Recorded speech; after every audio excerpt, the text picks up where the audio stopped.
পাকিস্তানের ক্রুজ ক্ষেপণাস্ত্রের আঘাতে রক্ত ঝরছে ভারতের। রাতভর পাল্টাপাল্টি ড্রোন হামলার জবাবে শনিবার ভোরে অপারেশন বুনিয়ানুন মারসুস পরিচালনা করে পাকিস্তান। দুর্ধর্ষ অপারেশনে ভারত নিয়ন্ত্রিত জম্মু কাশ্মীরের বাতাস ছেয়ে আছে টাটকা বারুদের গন্ধে। এমন পরিস্থিতিতে চতুর্থবারের মতো পূর্ণাঙ্গ যুদ্ধ বাধতে পারে বলেও তৈরি হয়েছে আশঙ্কা।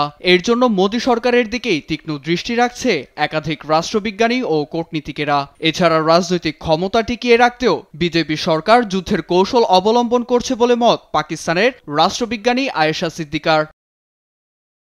2024 সালে 543-এর মধ্যে 63টি আসন হারায় মোদী নেতৃত্বাধীন ভারতীয় জনতা পার্টি বিজেপি। স্পষ্টতই গ্রহণযোগ্যতা হারিয়ে জোট সরকার গঠন করে ক্ষমতা আঁকড়ে ধরে রাখে তার সরকার। মসনদে টিকে থাকতে কট্টর ধর্মীয় ভাবনাকে ব্যবহার করেন হাতিয়ার হিসেবে। সেই রূপরেখা থেকেই 22 তারিখের হামলায় হিন্দুদের আক্রমণের অভিযোগ টেনে পাকিস্তানের বিরুদ্ধে জনমত গঠন করে বিজেপি।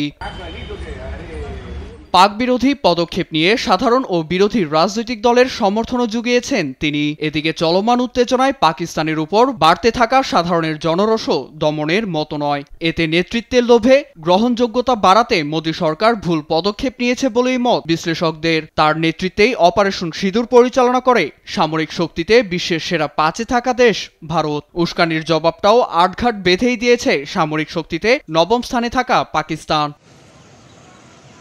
নীরব দাস, নিউজ ডেস্ক, দেশ টিভি।